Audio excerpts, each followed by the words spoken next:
हाल ही में कुछ दिन पहले धोनी की बीवी ने माही के पबजी खेलते रहने की बात सोशल मीडिया पर की थी। It's got to the bedroom, and nowadays PUBG is encroached my bed. Your Literally, space. he's talking on, and at times I feel he's talking to me, and then he's on the headphones and he's talking to all the people who are playing. Yeah.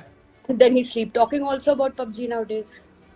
लेकिन आज का हमारा मुद्दा इस game की addiction नहीं, बल्कि इसका नाम है। आप भी पबजी पबजी सुनते होंगे और सोचते होंगे कि इसका आखिर मतलब क्या है। इस गेम का ऐसा नाम किसने रखा होगा? तो दोस्तों आपको बता दूं कि पबजी का फुल फॉर्म है प्लेयर अननोन्स बैटलग्राउंड्स, जिसमें प्लेयर अननोन पबजी गेम को बनाने वाले ब्रेंडन ग्रीन का गेम नेम था और वो गेम्स खेलते हुए इसी एलियास का इस्तेमाल करते थे। वहीं बैटलग्राउंड शब्द आया उनके पहले के डेवलप्ड दो मॉड्स आर्मा 3 और H1Z1 गेम से, जो बैटल रॉयल फॉर्मेट की गेम्स थी और जापान की एक इसी नाम की फिल्म से इंस्पायर्ड थी। पहले ब्रेंडन को पबजी के इतने सक्सेसफुल होने का अंदाजा नहीं था, लेकिन अब उनका इन गेम नाम दुनिया भर के गेमर्स की जुबान पर है। खैर, आपका गेम नेम क्या है? नीचे कमेंट करके मुझे बताएं। फैक्ट नंबर 2, दोस्तों आपका एक टेस्ला इलेक्ट्रिक कार को पानी से धोना एक अच्छा आइडिया हरगिज नहीं है। पानी की बूंद छूते ही कार में शॉर्ट सर्किट हो जाएगा और बैटरी में आग लग जाएगी। दोस्तों अगर आप भी इलेक्ट्रिक कार्स के बारे में यही सोचते हैं तो आपको बता दूं कि आप गलत हैं। लेकिन आप यही सच माने, कम से कम डीजल और पेट्रोल कार मैन्युफैक्चरर्स तो यही चाहते हैं। दोस्तों आपको बता दूं कि रियलिटी में टेस्ला कार भी किसी और कार की ही तरह है। फर्क ये है कि ये 10 गुना ज्यादा बेहतर है। गाड़ी से इंजन की आवाज गायब है, डबल बूट स्पेस है, पेट्रोल डीजल का खर्चा नहीं और लुक्स ऐसी कि सड़क पर आपको कई गर्दनें मुड़ती हुई दिख जाएंगी। दोस्तों सड़क पर चलने के कारण ये गाड़ियां भी गंदी होती हैं और इन्हें भी पानी से ही धोया जाता है। एहतियात बस इतनी बरती जाती है कि इसके सेंसर्स और कैमरा पर हाई प्रेशर पानी ना मारा जाए, बाकी सब सेम है। दोस्तों इलेक्ट्रिक कार्स ही फ्यूचर है, लेकिन ऑयल इंडस्ट्री इतनी बड़ी है और इसमें इतना ज्यादा पैसा इन्वॉल्व है कि इसके पांव उखाड़ने के लिए दुनिया की सभी सरकारों को प्रयासरत होना होगा। फैक्ट नंबर 3, दोस्तों आपने भी कई बार ट्रेन में सफर किया होगा, लेकिन क्या कभी आपने ये गौर किया है कि ट्रेन में सीट पर लेटते ही मस्त आरामदायक नींद आ जाती है? जानते हैं कि इसके पीछे भी साइंस है। दोस्तों आपको जानकर हैरानी होगी कि इंडियन रेलवेज के कोचेस के सस्पेंशन की रेजोनेंस फ्रीक्वेंसी को डिजाइनिंग के वक्त 72 बीट्स पर मिनट या फिर 1.2 हर्ट्ज के करीब रखने की कोशिश की जाती है, क्योंकि इतनी ही हमारी बॉडी की फंडामेंटल फ्रीक्वेंसी या फिर हार्ट बीट रेट होती है और इसी सिंक्रोनाइजेशन की वजह से हमें ट्रेन में सुकून की नींद आती है ना गजब? गजब तो आपका प्यार और सपोर्ट भी कम नहीं। इसीलिए आज वीडियो लाइक करने के लिए बोलने की जगह आपका तहे दिल से शुक्रिया करना चाहता हूँ। फैक्ट नंबर 4, दोस्तों सितंबर 11 के हमले की कई कॉन्स्पिरेसी थ्योरीज समय समय पर आती रहती हैं, लेकिन चूंकि हम बात करते हैं फैक्ट्स की, तो आपको इस हमले में तबाह हुए वर्ल्ड ट्रेड टावर्स के बारे में एक दिलचस्प फैक्ट बताता हूँ। दोस्तों क्या आप जानते हैं कि सितंबर 2001 में हुए इस हमले से सिर्फ 6 हफ्ते पहले ही वर्ल्ड ट्रेड टावर्स को रियल एस्टेट टाइकून लैरी सिल्वरस्टाइन ने 3.2 बिलियन US डॉलर्स देकर 99 साल की लीज पर लिया था और बिल्डिंग्स लेने के कुछ ही दिनों में लैरी ने वर्ल्ड ट्रेड सेंटर का टेररिज्म इंश्योरेंस भी करवाया था। इतना ही नहीं, लैरी जो अक्सर वर्ल्ड ट्रेड सेंटर में अपने ऑफिस में ही पाए जाते थे, हमले के दिन ऑफिस ही नहीं गए थे। हमले के बाद लैरी ने अपने इंश्योरेंस पर डबल इंश्योरेंस पे करने के लिए केस कर दिया, क्योंकि दोनों हमले कुछ मिनटों के अंतर में हुए थे।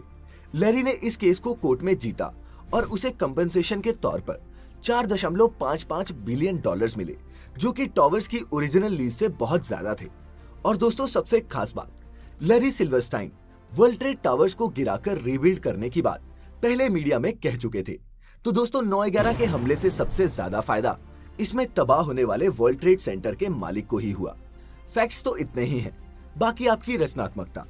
फैक्ट नंबर 5, दोस्तों सर्दियों की शाम गर्म चाय की चुस्की किसे पसंद नहीं, लेकिन क्या कोई इंसान सिर्फ चाय पीकर जिंदा रह सकता है? ऐसा हुआ है और ये घटना भी हमारे देश की ही है। मिलिए 44 साल की पीली देवी से, जो छत्तीसगढ़ के कोरिया डिस्ट्रिक्ट से है। इनके करीबियों की माने तो पीली देवी ने दशकों से कुछ नहीं खाया और वो सिर्फ चाय पर ही जिंदा है। स्कूल के दिनों में जब इस महिला ने खाना पीना छोड़ा था, तब ये पहले चाय बिस्किट से अपना पेट भरती थी, लेकिन अब पीली देवी शाम को एक काली चाय पीकर ही अपना पूरा दिन निकाल लेती हैं और इसी वजह से ये आसपास के इलाके में चाय वाली चाची के नाम से मशहूर भी हैं। दोस्तों पीली देवी के भाई उसे कई डॉक्टर्स के पास भी लेकर गए, लेकिन डॉक्टरों का कहना है कि उन्हें कोई मेडिकल समस्या है ही नहीं और वो इलाज भी करें तो किस चीज का।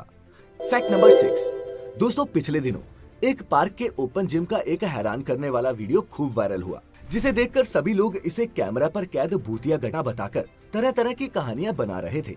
ये क्लिप तब की है जब कुछ पुलिस वाले इस झूले की वीडियो वायरल होने के बाद उस पार्क में निरीक्षण करने पहुंचे। दोस्तों, वीडियो में दिखने वाली अपने आप जिम करने वाली ये मशीन झांसी के कांशीराम पार्क में स्थित है। लेकिन अगर आप सोच रहे हैं कि इस मशीन के हिलने के पीछे किसी पहलवान भूत का हाथ है, तो आपको बता दूं कि ये आपका वहम है। इस मामले की जांच करने के लिए पार्क में गए पुलिस अधिकारियों ने बताया कि ग्रीस की ज्यादा मात्रा होने के कारण इन मशीनों को एक बार चलाने से ये कुछ सेकंड्स तक अपने आप झूलती रहती हैं और इसी की एक वीडियो क्लिप बनाकर किसी शरारती दिमाग ने इसे वायरल कर दिया, जिससे लोगों में दहशत पैदा हुई। तो इस तथ्य को बताकर मैं आपको सिर्फ ये समझाने की कोशिश कर रहा हूँ कि किसी व्हाट्सएप फॉरवर्ड या फिर किसी छोटी सी वायरल क्लिप को देखकर आप पूरी सच्चाई का अंदाजा नहीं लगा सकते। इसीलिए किसी इन्फॉर्मेशन पर विश्वास करने से पहले आप खुद भी अपने स्तर पर उसकी जांच कर लें और कुछ भी बिना सोचे समझे फॉरवर्ड ना करें।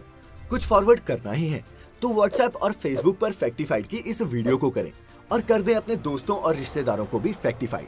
Fact number 7। दोस्तों, प्रोडक्ट बेचने वाली कंपनी समय समय पर मार्केटिंग के नायाब से नायाब आइडियाज लेकर आती रहती हैं। अब इस तस्वीर को ही लीजिए। आप सोच रहे होंगे क्या कमाल का थिएटर है, लेकिन दोस्तों ये कोई थिएटर नहीं है। ये तो ग्रीस के ओलंपिया शहर का कॉन्सर्ट हॉल है, जिसे 2010 की एक रात के लिए एक जायंट बेडरूम में बदल दिया गया था। दोस्तों, ये आइकिया ब्रांड का इन बेड विद आइकिया नाम का एक मार्केटिंग कैंपेन था, जिसमें कॉन्सर्ट हॉल की सीट्स की जगह ये कंफर्टेबल बेड्स लगा दिए गए थे। आइडिया ये था कि ऑर्केस्ट्रा और मूवीज का मजा लेते हुए दर्शक आइकिया के नरम मुलायम गद्दों और पिल्लोज के एक्सपीरियंस से वाकिफ हो जाएं। इतना ही नहीं, शो खत्म होने के बाद सभी गेस्ट ने इन्हीं बिस्तरों पर सोकर अपनी रात बिताई। है ना next level marketing. Fact number 8। दोस्तों, क्या आप जानते हैं कि आपके फ्रिज से निकली ice cubes in fancy ads की तरह क्रिस्टल क्लियर क्यों नहीं होती? मैं बताता हूँ। आइस क्यूब्स में दिखने वाले ये व्हाइट पैचेस पानी में मौजूद गैसेस जैसे नाइट्रोजन और ऑक्सीजन के पानी के साथ जम जाने के कारण बनते हैं और इसी कारण आइस क्यूब्स क्लाउडी दिखती हैं। लेकिन दोस्तों, इसका भी एक सिंपल लाइफ हैक है। अगर हम आइस क्यूब्स जमाने से पहले पानी को बॉईल कर लें तो ये गैसेस पानी से अलग हो जाएंगी और इस पानी को अगर आप फ्रीज करेंगे तो आपको क्रिस्टल क्लियर आइस क्यूब्स मिलेंगी। है ना कमाल। हम लाते रहते हैं कुछ न कुछ इंटरेस्टिंग, ऑसम और इनक्रेडिबल।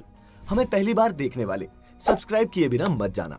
Fact number 9। ये फैक्ट हमारे यंग व्यूअर्स को बहुत इंटरेस्टिंग लगेगा। दोस्तों, क्या आप जानते हैं कि हमारा मुंह कई तरह के बैक्टीरिया से भरा होता है और जब दो लोग किस करते हैं उस दौरान वो 1 करोड़ से 100 करोड़ बैक्टीरिया आपस में एक्सचेंज करते हैं। इंटरेस्टिंग ना? लेकिन फिलहाल बैक्टीरिया वायरस कुछ भी एक्सचेंज करने से बचें और जितना हो सके घर पर ही रहें। Fact number 10। दोस्तों, ये फैक्ट है महाराष्ट्र की वाशिम डिस्ट्रिक्ट के बापूराव ताजने के बारे में, जो हमारे समाज का नंगा चेहरा और एक अकेले आदमी की दृढ़ इच्छा शक्ति का कमाल इन दोनों को उजागर करता है। किस्सा 2016 का है। बापूराव के गांव के आसपास के सभी कुएं सूखने लगे थे और कुछ ही कुओं में पानी बचा था। लेकिन जात से दलित और गरीब होने की वजह से जब गांव के उच्च जाति के रसूखदार लोगों ने बापूराव